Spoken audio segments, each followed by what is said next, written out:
Hey there, English learners. Welcome back to the English Leap podcast, your go-to podcast for learning English and building your confidence, one conversation at a time. I'm Erin. And I'm Evan. If you've ever felt nervous speaking English, hesitated to join a conversation, or overthought every word before saying it, trust us, you're not alone. Oh, absolutely. I used to freeze up mid-sentence, thinking, what if I mess up? But here's the truth. Confidence isn't about speaking perfectly. It's about speaking without fear. Exactly. And today, we're diving into how to build confidence in yourself, especially when speaking English. So here's what we'll cover today. What confidence actually looks like, signs that might be holding you back, and most importantly, practical ways to build seamless confidence. And we're not just talking about theory. We'll share real-life strategies that actually work. From shifting your mindset to small daily habits that can completely change how you feel when you speak English. So if you've ever struggled with self-doubt or felt like confidence is something you just don't have, this episode is for you. Before we dive in, we've got something special for you. A free PDF guide with today's key takeaways, plus comprehension questions and grammar exercises to help you improve both your English and confidence. That's right. And of course, we'll also be introducing a handful of intermediate-level words and phrases related to confidence throughout the episode. We'll take a closer look at them later in Charlotte's vocabulary section, where Charlotte will break down their meanings and show how to use them in real-life conversations. Hey, Evan, I'm already pumped up for today's episode. Let's jump in. Same here, Erin. Confidence is such an important topic, and I know so many of our listeners are going to relate to this one. All right, Evan. Before we get into the real strategies for building confidence, let's take a moment to define what confidence actually looks like. A lot of people think it means being fearless or outgoing, but that's not really the case, right? Exactly. Confidence isn't about being the loudest in the room. It's about being comfortable with yourself and trusting your abilities. It's knowing that even if you make mistakes, you'll be okay. Yes. And one big trait of confident people is that they take risks. They don't let fear hold them back from trying something new. Right. If they're learning a language, they're the ones who speak up in class, even if they make mistakes. They venture outside their comfort zone instead of waiting to be perfect first. And they stay optimistic, even when things don't go as planned. If they forget a word or say something wrong, they don't get stuck in embarrassment. Instead, they see it as a chance to improve. Yeah, and that's where resilience comes in. They don't let one bad experience stop them from moving forward. Oh, here's another one. Confident people accept compliments instead of rejecting them. Have you ever noticed when you compliment someone on their English, they immediately say, "Oh no, my English is terrible," instead of just saying, "Thank you." Yes, and the funny thing is, they don't even realize they're doing it. But confident people? They embrace compliments instead of brushing them off. And they make decisions without overthinking. They don't hesitate too much or second-guess everything they say. Right. If you're constantly hesitating before speaking English because you're afraid of making a mistake, that's something that can really slow down your progress. They also set boundaries. If something makes them uncomfortable, they're not afraid to be assertive and express their limits. And here's an interesting one. Confident people don't pretend to be someone they're not. They don't fabricate stories to impress others. They're just themselves. Exactly. And last but not least, they actually listen more than they speak. People assume that confident people talk all the time, but in reality, they're usually very attentive. That's a great point. And you know what? The good news is, confidence isn't something you either have or don't have. It's something you can build. Now, before we talk about building confidence, let's take a moment to recognize the signs that might be holding you back. Sometimes we don't even realize that our own habits are making us feel less confident. Exactly. So, let's do a little self-check. Have you ever caught yourself worrying too much about what others think of your English? Oh, that's a big one. A lot of learners hesitate to speak because they're afraid of being judged. And then there's that feeling of anxiety when speaking. Even in simple conversations, you feel nervous or unsure. And what about avoiding eye contact? That's something many people do when they're feeling unsure of themselves. Yes. Or speaking so quietly that others can barely hear you. If you're not sure about your words, you might naturally lower your voice. But that actually makes you sound less confident. Another one, overthinking everything. You replay conversations in your head and dwell on what you could have said differently. Oh, I used to do that all the time. And let's not forget hesitating too much. If you constantly second-guess yourself before speaking, that hesitation can stop you from improving. Absolutely. So if you've noticed any of these signs in yourself, don't worry. The good news is, confidence is something you can build with the right strategies, and that's exactly what we're going to focus on next. Practical ways to build seamless confidence in yourself. Yes, because confidence isn't something you magically wake up with one day. It's something you develop through habits and mindset shifts. And the best part? Anyone can do it. Exactly. So let's break it down into practical, real-life strategies that our listeners can start using right away.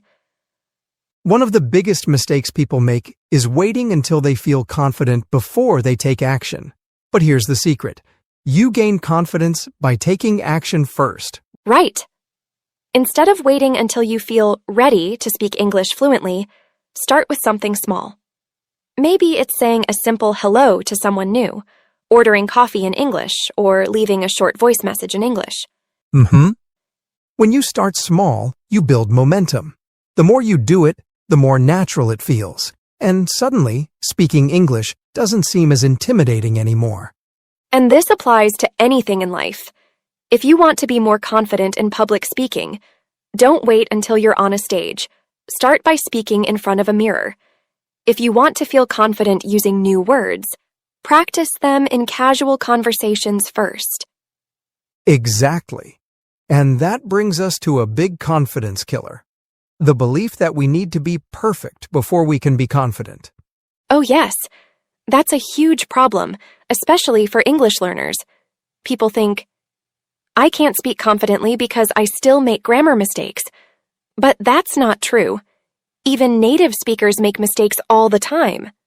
Exactly. Confidence doesn't come from perfection. It comes from progress. Instead of aiming to be flawless, focus on getting just 1% better every day. One new word today, one conversation tomorrow. It all adds up. I love that. So, to all our listeners, stop aiming for perfection and start embracing progress. Confidence isn't about being the best. It's about being better than you were yesterday. And a big part of that progress comes from how we talk to ourselves. Let's be honest. Sometimes the way we speak to ourselves is just terrible. If someone else spoke to us the way we speak to ourselves, we'd probably tell them off. Oh, totally. Imagine someone saying, "You'll never speak English fluently. You always mess up. You're not good enough." You'd never let a friend talk to you like that. So why do we let our own minds say those things? That's why we need to flip the script. Instead of saying, I can't speak English well, say, I'm learning and I'm improving every day. Instead of, I'll embarrass myself, say, I'm brave enough to try. Yes. The words you use shape your confidence. So be kind to yourself, encourage yourself, and watch how your confidence grows. And one of the best ways to reinforce that confidence is through action. Confidence doesn't grow in comfort zones. You have to push yourself, but in a way that feels manageable.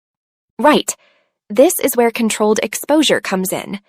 It means gradually increasing your exposure to the things that make you nervous, at a pace that challenges you, but doesn't overwhelm you. For example, if speaking English makes you nervous, start small. Talk to yourself in English. Then move to texting a friend in English. Then try speaking in a low-pressure environment, like a language exchange. Build up step by step. Yes. And the more you expose yourself to it, the more your brain learns, hey, this isn't as scary as I thought. Okay, here's something people don't always realize. Your body language affects how confident you feel. It's not just about mindset, it's also about how you carry yourself physically. Oh, yes. If you slouch, avoid eye contact, and keep your voice low, you'll naturally feel less confident. But if you stand tall, make eye contact, and speak clearly, you automatically feel and appear more confident. And there's even science behind this. Research shows that power poses can actually trick your brain into feeling more confident. So even if you don't feel confident yet, acting confident can help train your mind. So, to all our listeners, try this. Next time you're about to speak English, take a deep breath, stand tall, and smile. You'll be surprised how much it helps. And here's something just as important. Confidence isn't just about what you do, but also about who you surround yourself with. Have you ever noticed how being around certain people can either boost or kill your confidence? Oh, absolutely. If you're surrounded by people who always criticize or doubt you, it's hard to feel confident. But if you're around people who encourage and support you, it's so much easier to grow. That's why choosing the right environment is crucial. Find friends, mentors, or online communities that lift you up and push you to be better. Yes, and if you don't have that kind of support yet, be your own cheerleader. Encourage yourself until you attract the right people into your life. And part of building that confidence is learning not to take yourself too seriously. This might be one of my favorite confidence tips. Don't take mistakes too seriously. Instead of being embarrassed, laugh it off. It makes everything so much easier. Yes. When you make a mistake, instead of thinking, oh no, I messed up, try saying, oops, that was funny, and move on. And guess what? Most people don't even notice small mistakes. So stop overthinking them. Just keep going. Well, that wraps up our conversation on building confidence. From shifting your mindset to taking action in real-life situations. We hope these strategies help you feel more comfortable and self-assured in English. And as promised, it's time for Charlotte's vocabulary section, where we'll explore some of the intermediate-level words and phrases we mentioned today. Charlotte, take it away. Thanks, Evan. Hello again, English learners. In this episode, Aaron and Evan used some great terms related to confidence and personal growth. Let's break down a few of them. I'll explain what they mean and give you examples of how to use them in real-life conversations. Venture, meaning to step outside your comfort zone and try something new. Example, I decided to venture into public speaking even though it scared me at first. Resilient, meaning able to recover quickly from setbacks or challenges. Example, even after failing the test, she stayed resilient and studied harder for the next one. Embrace, meaning to accept something fully even if it's challenging or new. Example, he embraced his mistakes as part of the learning process. Hesitate, meaning to pause or second-guess before doing something. Example, she hesitated before speaking, worried about making a mistake. Assertive, meaning expressing yourself confidently without being rude. Example, being assertive means standing up for yourself while respecting others. Fabricate, meaning to make up or invent something that isn't true. Example, he fabricated a story about why he was late to class. Attentive, meaning being focused and paying close attention. Example, she's always attentive in class, which helps her learn faster. Perfectionism, meaning the need to do everything perfectly, often leading to stress. Example, perfectionism stopped him from trying new things because he was afraid of failing. Overthink, meaning to analyze or worry too much about something.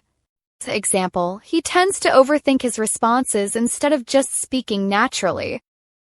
Cheerleader, meaning someone who supports and encourages you. Example, She was her own cheerleader, always motivating herself to improve. That's it for today's vocabulary breakdown. Thanks for sticking with me through these words. Remember, practice makes perfect, so try using them in your own sentences or conversations today. Back to you, Erin and Evan. Thanks, Charlotte. That was super helpful, as always. Absolutely. And now, listeners, it's time for action. Start applying these confidence-building strategies in your daily life. And don't forget, there's a free PDF guide for this episode with today's key takeaways, comprehension questions, and grammar exercises. Grab your copy from the description below. If you enjoyed this episode, be sure to follow, subscribe, and leave us a review. Your support helps us keep creating content just for you. And most importantly, keep practicing, keep learning, and keep growing. Your progress doesn't end here. To continue advancing your English skills, click on the next video or explore the additional videos we've thoughtfully selected for you.